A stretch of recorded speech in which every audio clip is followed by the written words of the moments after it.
All right. Well, it's good to see everybody. I hope you're having a good day. So, our plan. First thing I want to do is talk about any questions you might have on the assignment for pure imaginary numbers. After that, we'll go ahead and move on into the next lesson, which is complex. Don't forget, tomorrow we got our next quiz. Okay. So tomorrow is our next quiz over pure imaginary numbers. Okay, so with that in mind, and make sure I got the right one. Okay. Any questions on pure imaginary numbers? Okay. I'll go ahead and do a few just to go ahead and kind of help folks out. Like, let's start with number one, the square root of a negative 25. So if you're trying to take the root of a negative number, okay, we really can't do that. What we want to do is separate the negative from the rest of the radicand. So this is going to be the square root of negative 1 times 25. Now I can take the square root of 25. That's just going to be 5. But the square root of negative 1, we're going to define that as a variable. So we go ahead and call that I. So I is equal to the square root of negative 1. So all that I have left is the square root of negative 1. So I would go ahead and say 5i. Okay. Just like the square root of negative 49 would be 7i. The square root of negative 144 would be 12i. Okay. Basically, we just separate the negative and we redefine it as this variable. Now, if it's not a perfect square, like, for example, let's take a look at, what's a good one to do? All right. How about number 4? Okay. So square root of a negative 44, let's go ahead and begin by removing the negative from the rest of it. So what is the largest perfect square that will evenly divide 44? It is 4. Okay, in fact, 4 times what? 4 times 11. Okay, so I'm going to go ahead and get my radical set up. So the square root of 4, I can simplify that. That's 2. We know by now the square root of negative 1, we've redefined that as a variable I.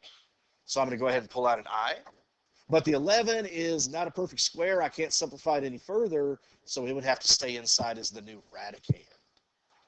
So the square root of negative 44 should be 2i square root of 11. All right. Just do a quick little recap for those folks that may not have been here. Okay. Was there anything in particular we wanted to take a look at?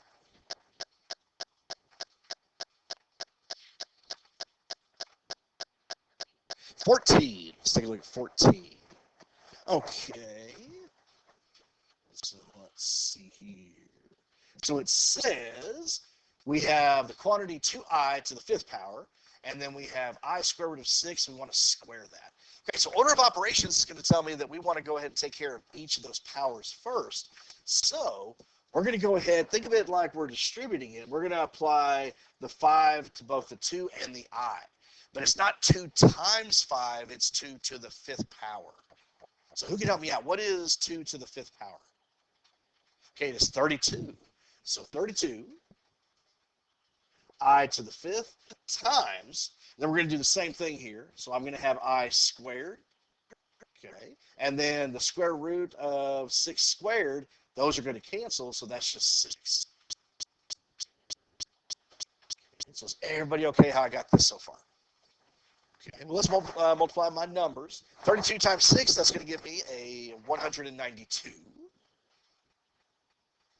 Now, I to the 5th times I squared, that's going to be I to the 7th.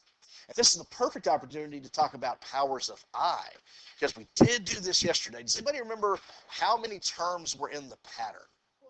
It was 4. What was the really awesome way I taught you to remember that? There you go. So when you're dealing with powers of I, go, I won, and make the 2 middle terms negative. It's going to be those repeating over and over and over again forever. Okay? So because there's 4 terms, whatever your power is, we're always going to go ahead and divide that by 4. So dividing by 4, there's 4 possible outcomes. Either there's going to be a remainder of 1, remainder of 2, remainder of 3, or there's no remainder at all. Okay, so starting in my pattern here, if there's a remainder of 1, it's I. If there's a remainder of 2, negative 1. remainder of 3 is negative I, and, I don't know why I put that, if there is no remainder at all, if it divides evenly, well, then it's going to be a 1. Okay. So if I go ahead and take that 7 and divide by 4, it'll go in there 1 with a remainder of what? Remainder of 3. Okay, so because we have a remainder of 3, I'm going to go ahead and replace I to the 7th with negative I. So 192 times negative I, just simplify that, negative 192I. Gabby, you okay?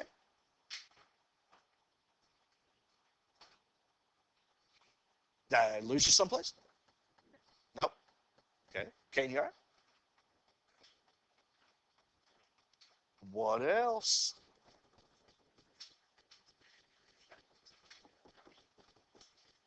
Do we want to do another power of I? Okay. We got some more on here. We got some that we don't have to simplify. They've just given it to us straight. Okay, so let's try number 9. Remember, here's our pattern. Okay, so I1, the two middle are negative. Okay, so if it's a remainder of 1, 2, 3, 0 means it divides evenly. So if I go ahead and take that 28 power on number 9, 28 divided by 4 is going to give me what? 7, but what's important is there is no remainder. It divides it evenly. So because there's no remainder, I to the 28th would be what? See, no remainder, it's got to be 1. Okay, Payson, you good?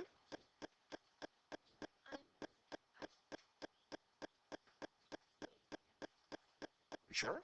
Okay, well, Payson, help me out with number 10. Okay. So let's do it the old-fashioned long division way. Let's say I want to take 4, and I'm going to divide it into 49. Okay. So we probably don't have to do the whole 1 thing then. So I would say everybody's okay if I just say 12? Because 4 times 12 is what? 48. Okay. But what's my remainder? 1. So Payson, if my remainder is 1, what's my answer? It's got to be I. There we go. We got a remainder of 1, so I to the 49th would simply equal I. All right. Now, for the quiz tomorrow, would it be helpful if I had maybe this up on the board? Okay. Who said no? So I'll definitely have that on the board tomorrow to help you out. Okay. All right. Yes. Yeah. Oh, why are we always dividing by 4? Okay, because, and let me go back to the notes on this one. One of the things we investigated yesterday were these powers of I. And we started with I to the 1st, I squared, I cubed. We went all the way through I to the 8th. We were finding different ways to go ahead and break them apart and simplify those. And we noticed that it was the same pattern over and over and over again. Okay, it's always going to be I, -1, negative I, 1.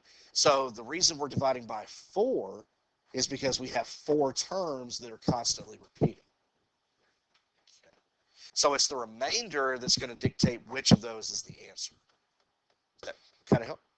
Okay. All right. Anything else on the homework?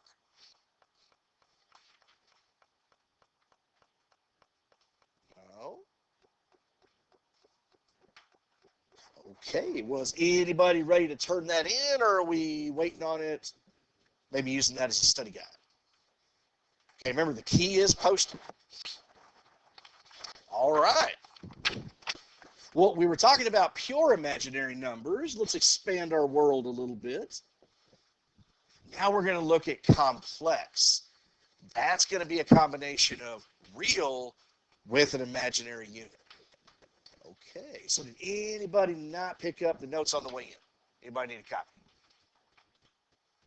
Okay, so it says consider the number 5 plus 2i.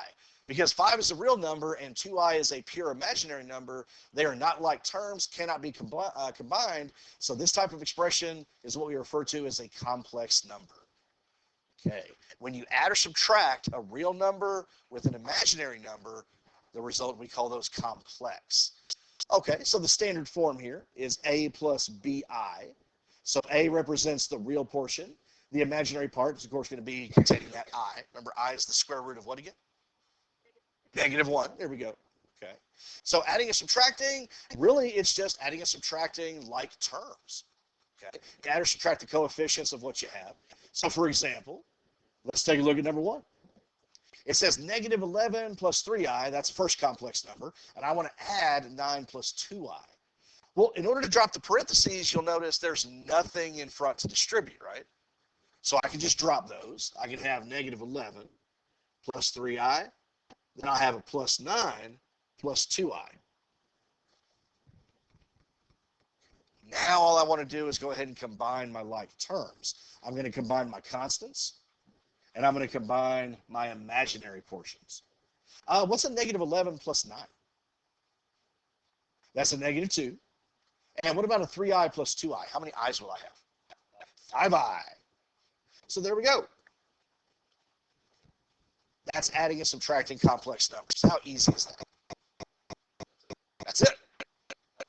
That's it. That's all there is. Can't go any further. It is simple, right? Okay. All right. Let's try number 2. So number 2 is the same type of problem. There's nothing in front of the parentheses to distribute, so I'm going to simply drop them.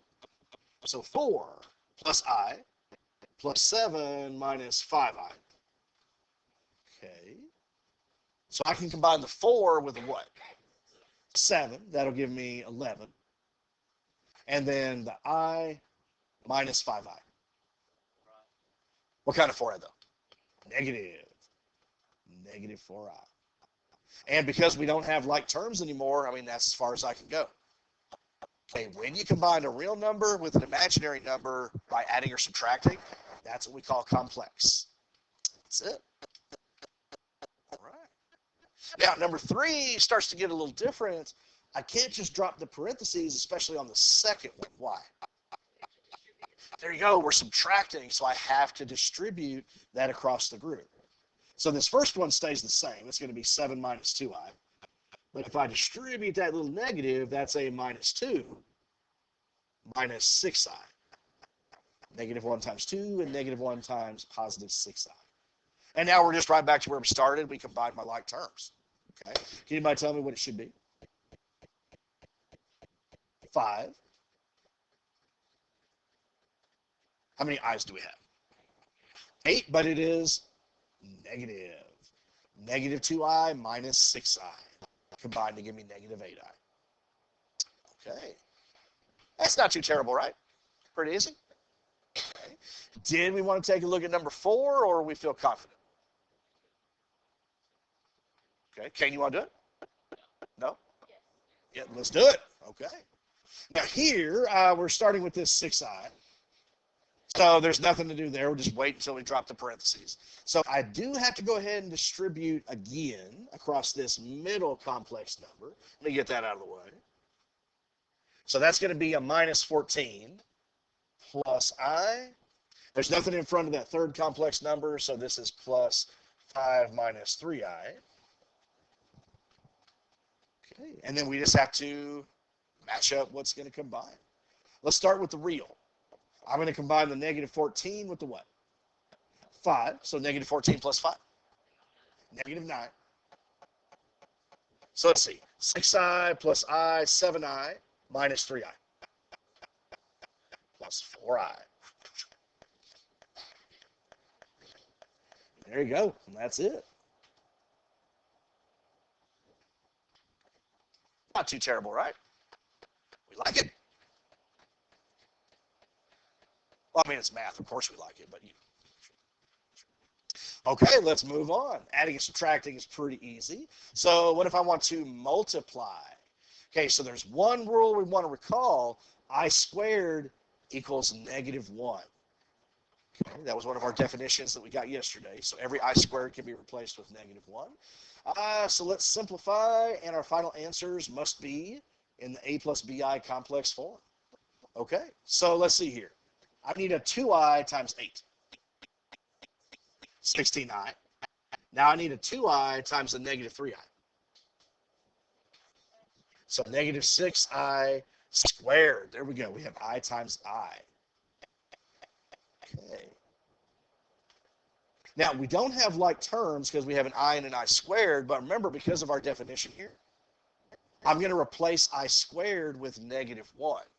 So what we're going to have here is 16i minus 6, but instead of I squared, I'm going to plug in the negative 1. So it looks like we're going to have 16i plus 6. Now remember, we do want to go ahead and have it in the particular form, so we're always going to put the real in front of the imaginary.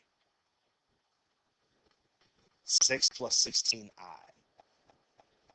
Now, I'll tell you, I'm not going to be a big stickler on that as you move forward. You're probably going to run into teachers and professors who will be. I mean, it's always preferred that the real comes before the imaginary.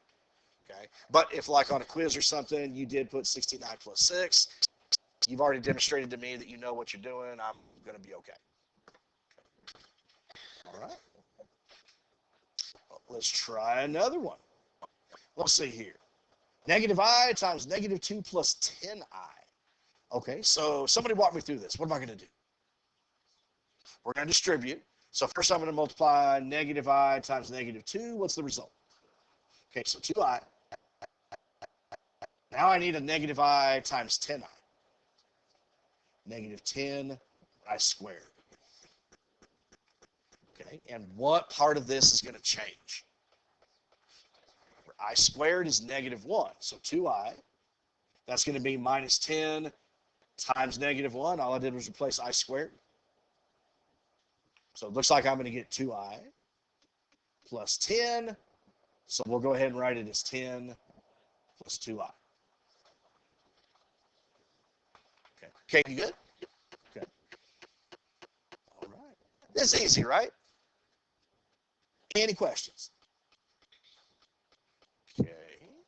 Well, what do you think we're doing on number 7? We're going to FOIL. What's FOIL stand for again? First, outside, inside, last. Okay. So let's start with first. So 7 times 4.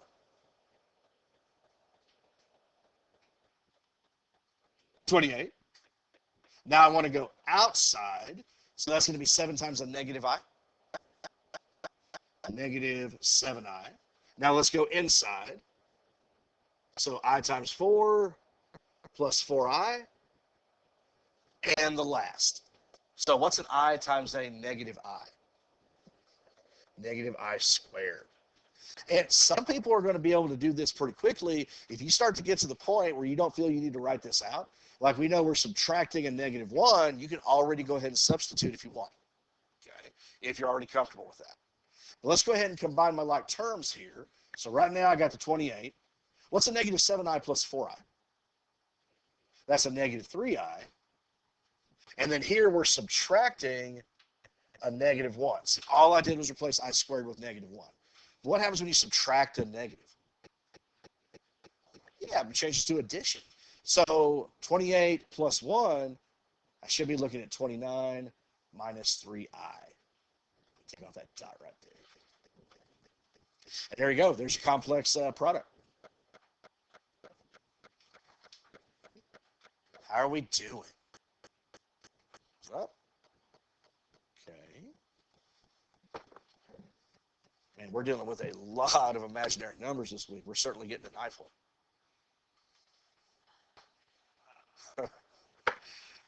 Okay.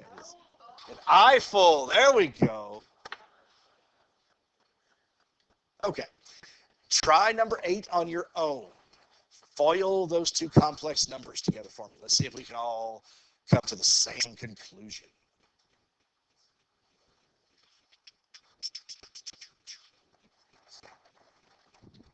And let's see, Wednesday we get here at 105. Oh, we got plenty of time.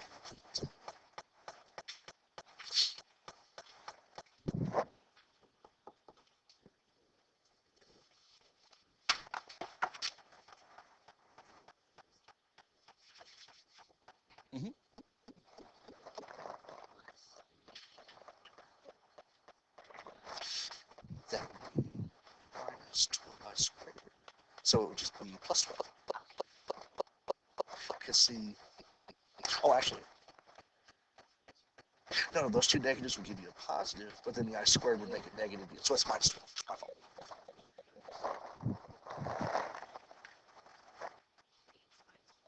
Mm-hmm.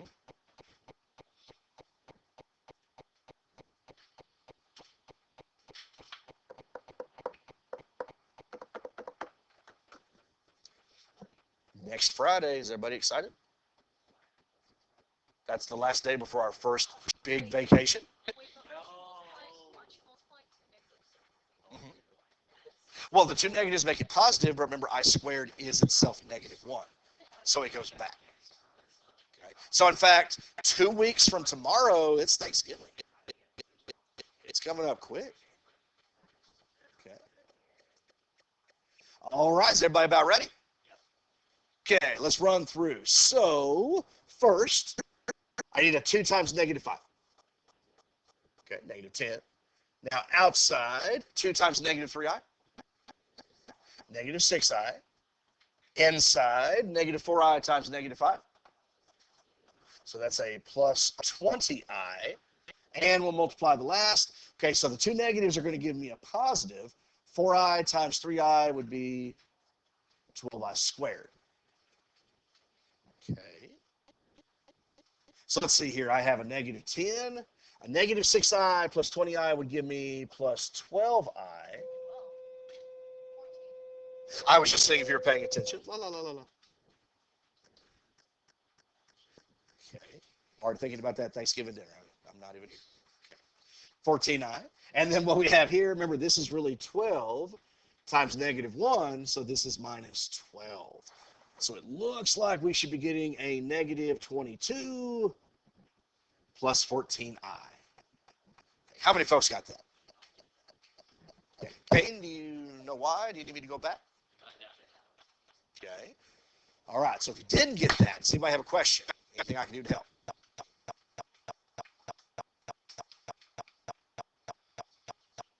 Okay. Now, these other problems here, like for example, number 9, 6 minus 2i squared, you could simply go ahead and expand that. So that's another problem similar to what we've been doing. Would we like to work that or number 10, or do we feel confident enough we can move on? Does anybody want to work either or both of those problems? Okay, don't let peer pressure affect you.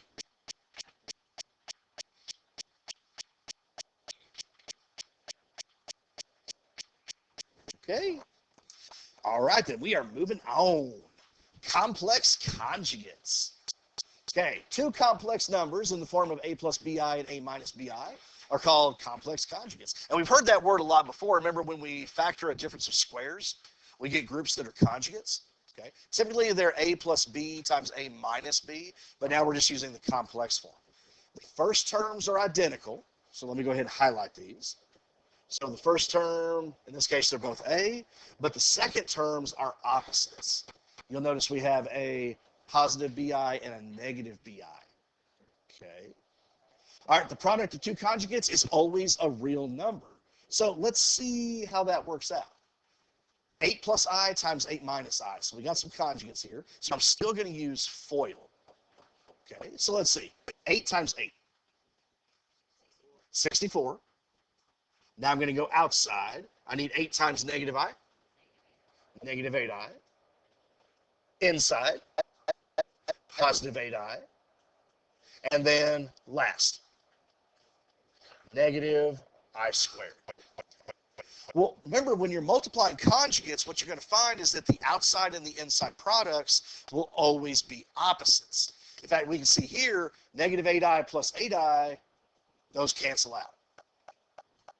Okay, so all I have left is 64 minus I squared. So 64 minus, remember what we're really subtracting is a negative 1 because, again, I squared is negative 1. Okay. So we're subtracting a negative, that becomes positive. So 64 plus 1, we did get a real number, 65. Okay. So you're only going to get a real number if you multiply conjugates. Would you like to try number 12? Okay, try number 12. Let me go ahead and give you a few seconds. Foil those out.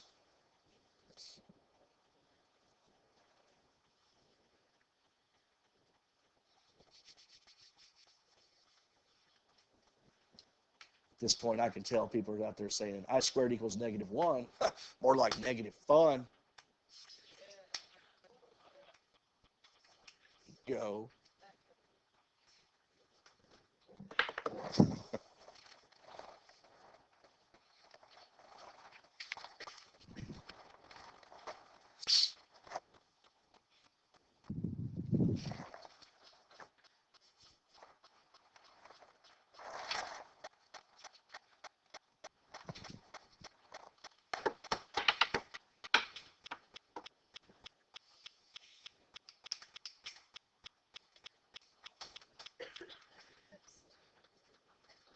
Which one? Okay, let's see. 25. Then that would be, so you're going to get a plus 20i. Then you get the minus 20i. But then you have a negative 16.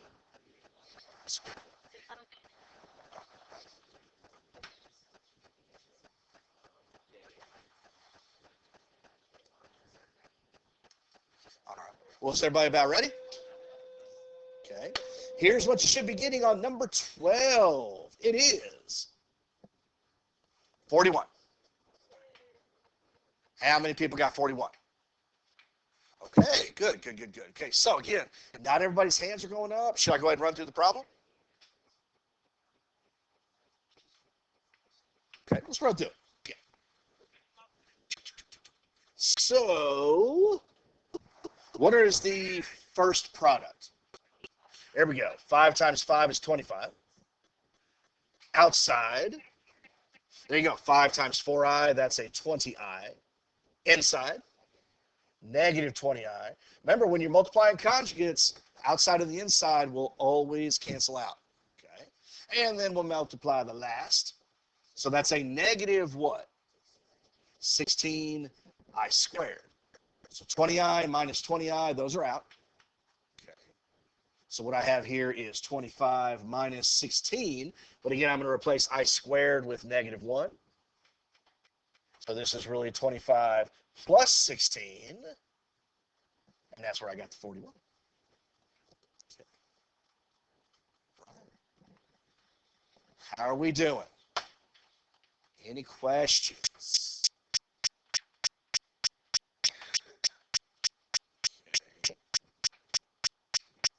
All right, well, we've added and subtracted. Okay, we've multiplied. So now it's time to start taking a look at division. Dividing complex numbers. Okay, sounds worse than it really is. Okay, let's take a look. So watch out. I cannot be in the denominator of a complex number. If the denominator is a monomial, that means a single term. You simply multiply the top and the bottom by I. If the denominator is a binomial, multiply by the conjugate. Okay, so when we have an I down in the denominator and we rewrite it, what we're doing is a process called rationalizing. We're rewriting it to have the same value, we just want it to look differently. Like, for example, 10 divided by 2i, well, is there anything that I can simplify right now? Yeah, like what's 10 halves? 5, right? So before I do anything, I know that we've got 5 over I. Now, I didn't need to do that until the last step, but more than welcome to do it now. Okay. So we don't like an I in the denominator. So if it's just a single term, if it's a pure imaginary number, we're going to multiply both the top and the bottom by I. Okay. And when you think about this, it really starts to kind of make sense. What is anything divided by itself? Yeah, like I divided by I, that's just 1, right? Okay. What happens if you multiply any number by 1? It stays the same. So see, that's the point. Whatever value this fraction has, we want it to maintain the same value, but we don't want to have it look that way. We want to get the I out of the denominator. Okay. So let's see here. We'll just multiply straight across. So 5 times I is 5I over I times I squared. And remember, what's I squared? Okay, -1. So this would be 5I divided by -1. So what do you think my final answer is? Okay, it's just -5I. There you go. You rationalized your first imaginary denominator.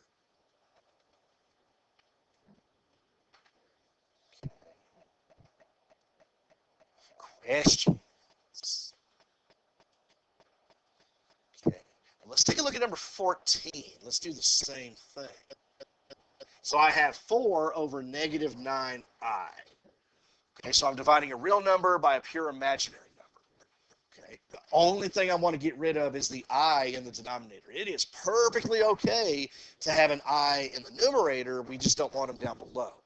Okay, so like before, all I'm going to do is multiply the top and the bottom by I.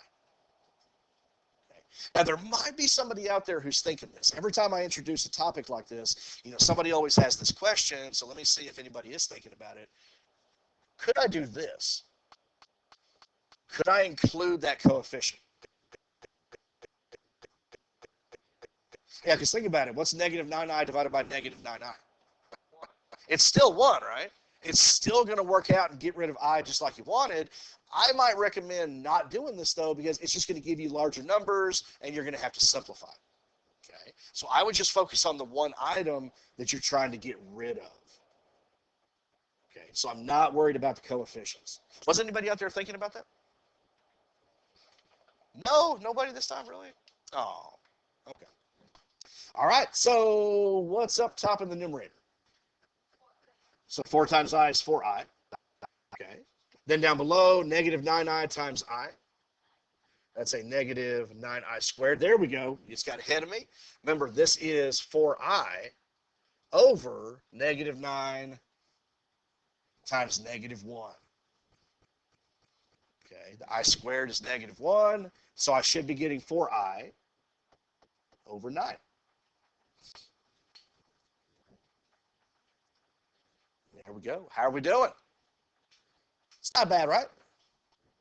Okay, not bad at all. Not bad at all. Okay.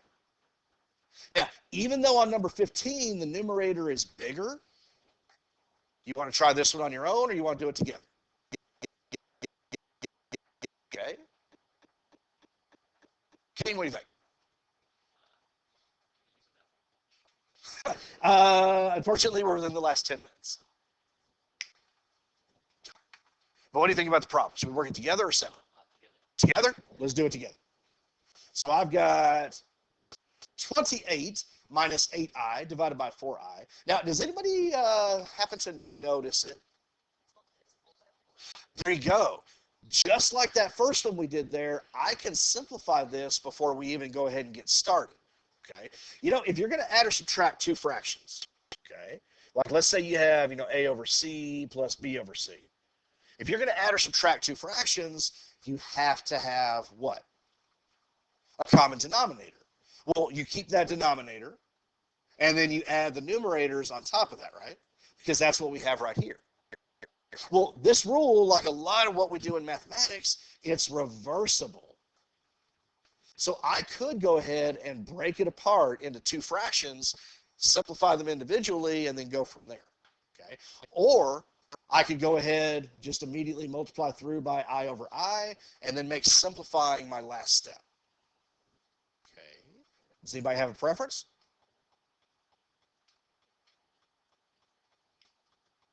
Okay, let's just multiply by I over I. Okay. So now we are going to have to distribute, right? So what's 28 times I? 28I. Now negative 8I times I. Negative 8I squared over 4I times I, 4I squared.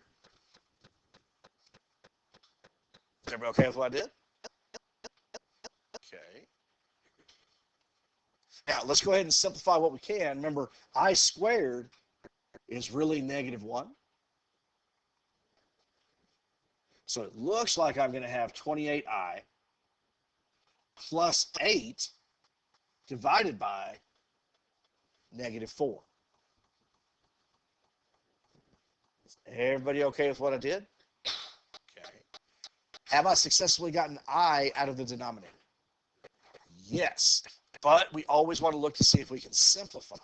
So just like we said before, each of these two numerators right here, I'm just going to reverse the process. I'm going to go ahead and take 28i over -4. And then I'm going to add the second numerator, 8, over -4.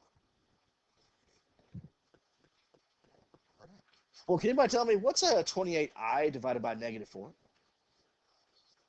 Okay, so what kind of 7i though? Negative. And then 8 divided by -4? -2. Okay, so there's our complex answer. Now remember, again, we want to make sure the real comes before the imaginary. But let's say on a quiz that could potentially be showing up next week, okay, over complex operations. What if you did put -7i minus 2? Would not count off. It's still good. Okay, it's still good. Okay. How are we doing? Well, I'll tell you what. Let's go ahead and stop there today. Whoop, someone say keep going? What? Because sworn I heard that. Sworn I heard that. Okay. All right. Great job, folks. I appreciate it. So we'll start tomorrow. We'll go ahead and use number 16 as kind of a review, and then we'll get right into the conjugates.